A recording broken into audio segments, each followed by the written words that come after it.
be, guys. It was meant to be. Hey, y'all start. Hey, Miss Candelaria, start back off with no such thing as coincidences, cause I'm running live Okay. one more time. This is hold Give on. me countdown to 5. All right. This is the Mystical Carter. We're gonna run back part 3. This conversation's getting really good right now, and we're going live in 5, 4, 3, 2, 1. All right, guys, you still there? We're still here. Yep. So I was just saying that I don't think that there's anything, such a thing as coincidences, especially with us three pagans and how we've been joined up together in such a short amount of time, and also the amount of information that we've been able to share within that short amount of time. It's like really like we're brothers and sisters from another mother, right? Maybe from the same mother, from the goddess. I can go with that. And the fact that we're able to share, for example, YouTube is approximately 6 years old, and you've got Facebook, you've got MySpace, although I don't know who else goes on MySpace anymore, but you've got all these social networking sites and these ways of delivering instant information in a short amount of time. For example, we only have a time frame on YouTube of 10 to 15 minutes, and look at what we've been able to do in that short amount of time. And it goes to this transition that we are all on spiritually, our evolution in terms of humanity, in terms of ourselves, our brains, ourselves, everything is in motion.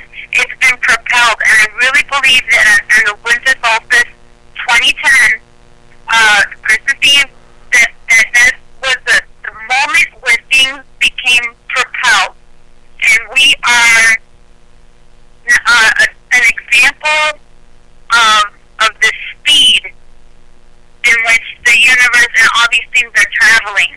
We've come together, and it's about synchronicity rather than coincidence. It was meant to be. This is what's supposed to happen, and we are supposed to get together. We're coming out. We're not keeping secret or silent about our practice. We're taking a lot of pride, and we're sharing and exchanging, and our power is growing together in numbers, and I think it's a beautiful thing. I couldn't agree more. I couldn't either. Like, she hit that right on the head. Yes.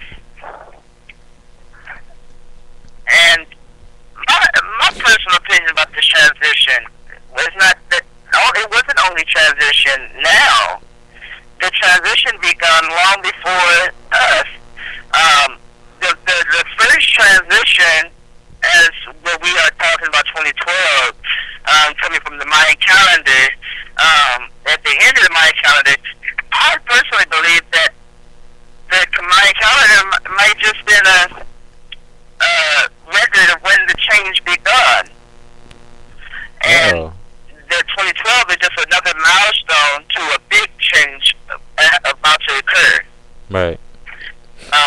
But then with change, there's opposition. There's people opposing the change. Right. There's people with the change. So I believe that this 2012, this transition, is a transition. This 2012, as I say that because there has been many 2012s. How many times have people went to a doomsday party? Right. A world is ending party. So there's been a lot of 2012. It's because these are not only doomsdays to certain ideas and thoughts and things. This is a transition and enlightenment period. So it is a fall. There is an uprising. It's just depending on which one are you going to jump aboard to. And I feel like this change is a spiritual change.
Now, can I cut you off for 1 second?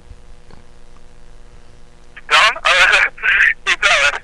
Yeah. Before I lose this thought, I caught what you said about tools that we have now in this transitional period, and what Miss Candelaria said about the re-uprising of paganism.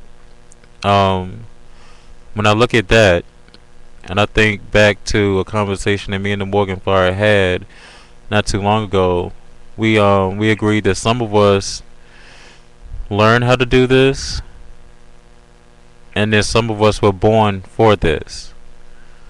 Some of us was born to follow these paths. Some of us were born with these gifts, and the only thing that we have to link our gifts to It's paganism. is paganism, is the craft, because the most enlightened tool that they had way back when with our ancestors was their mind. And somewhere along the way, through oppression and through religion and the depression of psychics and telekinesis and telepathy, a lot of that knowledge was lost. And it's something that I meant to slide into part one, when we was on the topic of the Book of Shadows, is how many witches put their talents, put their natural talents, if you have any, into your Book of Shadows, and how many of you take classes or explore the things that you were naturally gifted with, that pointed you back in the direction of the craft to start with. And I say it points you back in the direction because for those of us who I feel were born to do this, there's always been a voice in the back of your head telling you that this isn't the only way for you, that you're more enlightened and way above the people of this church. You're more above, you know what I'm saying, the teachings of Christ, and in the same note, depending on if you get into the craft as far as the aspect of Reiki, which is an ancient hands-on hand healing, you can, if you choose, link that to the laying of hands that Christ and Buddha did when they were alive, and that was that was also An enlightening moment for you. yeah, that was an enlightening moment for me, because that's something that I'm going to look into in the very, very close future.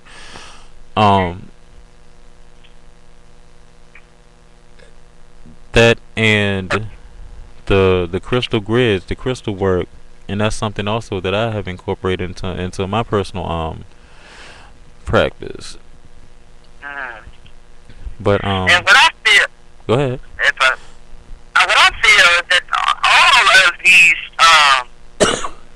different practices, if you just look back another just 1,000 years, just 1,000, between that period, you can see how a lot of these practices became just been put on the back burner, just within the last 1,000.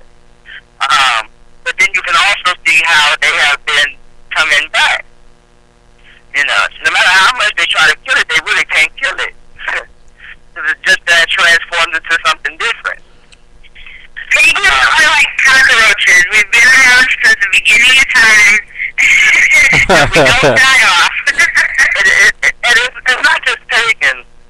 It's witches, the wise people. It's the ones who their spirits were made with what I call the elves, the ones before man. You know, that have came back as men now, who has incarnated as men. Oh. And we may be these people that are going to life, that everybody is not going to be a witch, and everybody is not going to be enlightened, or at all, at any point. Right. Everybody is, we're saying that, but everybody is going to seek divine. Everybody's going to seek divine, but is everybody going to find divine? And whether you're defining divine, whether inside of yourselves, as we call psychic gifts and powers,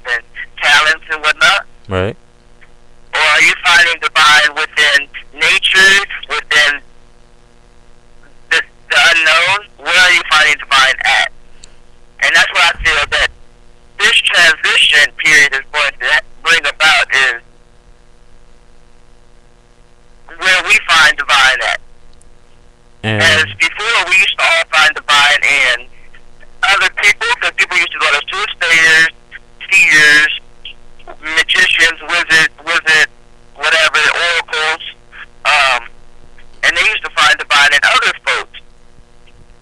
And I think they're going to go back to where we accept that other people have gifts, and then it's going to go back to a sense where God or the divine is what we need in our lives. meaning that they're gonna get off of this self-righteous because I got money that I own this world Yeah. BS that they're on right now. And I'm gonna tell you what, if we ever have the privilege of seeing the living ancestors, meaning the humanoids or the Mayans and other human races that ascended, who through certain theories they didn't die, they left Earth, like they grew as far as they could grow on Earth and went away. If it ever comes out that those are the UFOs and spaceships and things that we've been seeing, I think it's gonna be one big shock for the unenlightened ones. And Thank you so much for bringing that up. Continue. That is awesome. and I think the enlightened ones are gonna get to ascend just like they did. They're gonna come back, put us on the ship. All right, y'all did all y'all could do here, and now it's time for phase 2. Y'all can roll with us. And what if the ship is more metaphorical than, or more symbolic than actual UFO? As what my theory, the arrows, the one before man, they lived on a different plane within this dimension and separated their planes from ours. Ah, So they live on a whole different dimension than we do. kind of like in the movies, like Lord of the Rings and things like that, to where. And I can also link this to when you was explaining the elementals to me, the salamanders, the sylphs, and all of that. How it's not like they're gone now because we can call upon them. It's like they're not in this dimension, but they're still here. They're not on this plane. Right.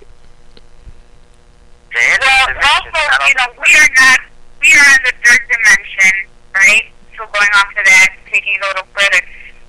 But they may be on the 4th, 5th, and 6th, and 7th, and who knows how many other dimensions there are. And I really do believe that we cross paths a lot, which is why, if we have a vision or spot something out of the corner of our eye, I think it has to do with, like, on a quantum physical level. That at that point in time, we may be experiencing that parallel universe at the same time. And it may be like in between, we may be going through, And this is what, at that moment. and this is what I have felt. Like you said, you felt something on 2010, and what I felt on 2010,